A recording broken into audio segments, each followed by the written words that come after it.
Happy Friday, everybody, and welcome back to my garage. I had high hopes of returning to our empty classroom in the next week or so to film from there and have access to supplies. And however, the state of Washington has extended its stay-at-home, stay-safe for an additional month, so get comfortable. The main purpose of this video today is so we can get our seeds planted. But a couple of updates first. I've received several postcards from the stuff I mailed to you. Loving them. It makes my trip to the mailbox every day very exciting. So thank you to Bradley and Annabelle and Leighton and Dawson and Corinne and, oh, here's the trouble. Got these two beautiful postcards. One asking about my vacation, forgot to put a picture on there, and then one talking about IXL skills they've been working on, and unfortunately neither has a name on it. So I can't tell who to write back to for these ones. So if these ones look familiar to you, then send me another one or email me or something so I know how to write you back. But yeah, keep them coming. Thanks. IXL. So this week, again, we've got, as of right now, 12 people have signed on and been doing some work. That's over half the class.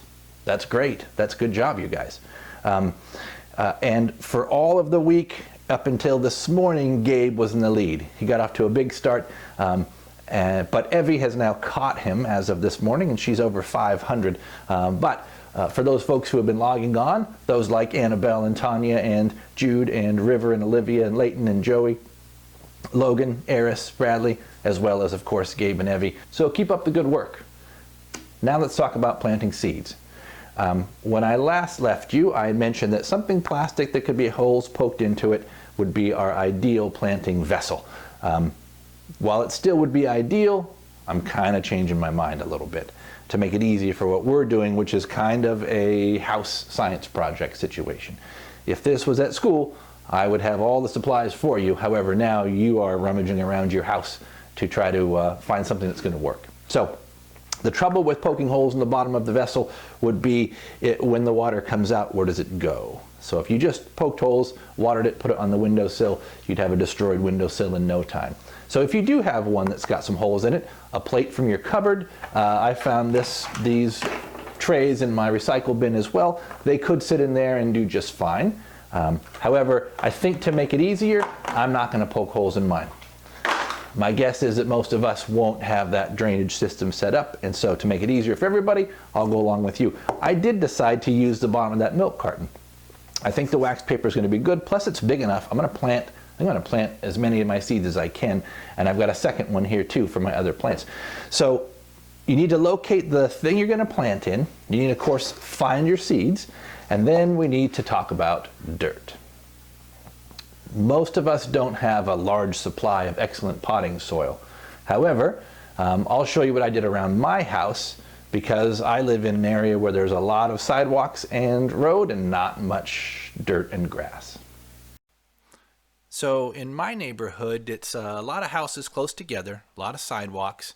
This is out my front door, and you can see not much dirt to work with. So between the houses, though, I thought there's a nice strip of dirt to work with, but if you look at it, it's kind of rocky, kind of sandy, not the best quality of soil anyway, so it wasn't something I was going to be able to take and use for our project. So here's my back porch. I've got my my potted plants back there, and that gray tub that we'll take a look at in a second, that's my compost. That's little potato peels and stuff. So when I crack the lid open on this, you're going to see it looks pretty nasty. So when we talk about dirt, realize that we're talking about a mixture of a bunch of really small rocks and pebbles. Inorganic is what we call it. Think of a handful of sand from the beach.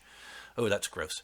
And then you've also got organic material, which is dead leaves and plants that have decomposed. And so in this tub, it's 100% organic material, right? So it's all stuff that's been rotting in old potting soil and stuff. So what I want for the corn and the peas is a mixture of the two. You don't want to give them too much of that rich compost stuff, and obviously it won't really grow in sand either, so you need to have some sort of a mixture. So I got my gloves on. I'm going to start scooping up a little bit of this dirt and putting it into the tubs. Then I'm going to track down some soil of lesser quality, some more sandy or rocky stuff, just to kind of mix it together so I have a nice little blend here. Whatever you can find or in and around your house will be just perfect for this. These corn and these peas are going to be pretty forgiving, I think. So as long as you don't use pure sand, I think you're going to be fine. All right, so I've got both my containers and they have dirt most of the way filled in, and I have mixed up the two different kinds of dirt I put in there. The really sandy stuff that came from right off my back porch, plus the rich stuff that came out of the bottom of my compost bin. So I think I've got a pretty good spot for these seeds to go, and they'll just be happy to be out of the bag here soon. So I'm going to start with this one. I think this might be the corn. Let's check it out. Oh yeah, they're poking out of there, huh? Oh, look at that. All right, so we have identified, like here's this guy right here. We've identified that we've got root and we've got some leaf part up top here. So I want to make sure I dig a big enough hole to stuff that root in, as well as have the green part sticking above the soil. So I'm going to use a pencil to dig this hole. And what I'm going to do is I'm going to scoot one of these over so it's more in the center, scoot this to the side, and then we'll start to work here. I'm going to start by taking my seeds and getting them off of the paper as carefully as I can. They are going to want to grab on with those root hairs. There's another good one. And if I can salvage most of them, see a piece broke off on this one. We're going to do the best we can with these, and so if they don't all survive, they don't all survive. I'm going to have to rip the paper towel to get some of these out, I think.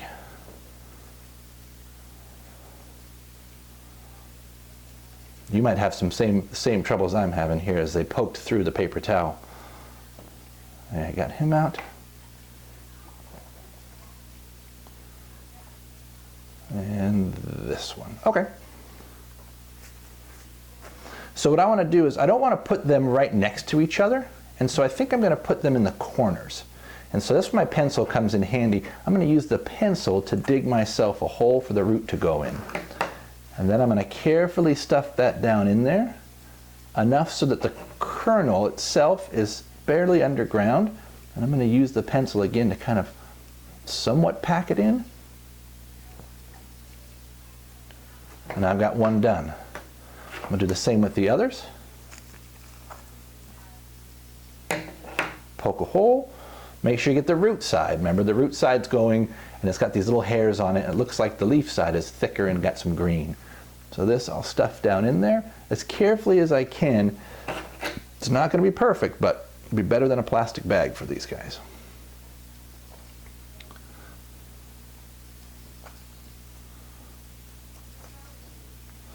And you can see that they are kind of getting close here.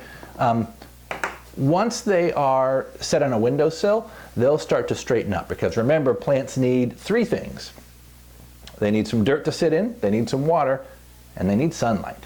And so once they start seeing where the sun's coming from, then they'll shoot straight up towards it. So I'm not worried about the top part so much. Okay, I'm going to plant these other ones, and then I'll get back for the peas. Here's the next one. And I have a big difference in these ones. I've got a couple of really long ones here, and then this little short one too. So it's going to be interesting to see how they all grow, if they grow differently. So I'll plant these in the same way as I planted the other ones, using a pencil to kind of put a hole in there.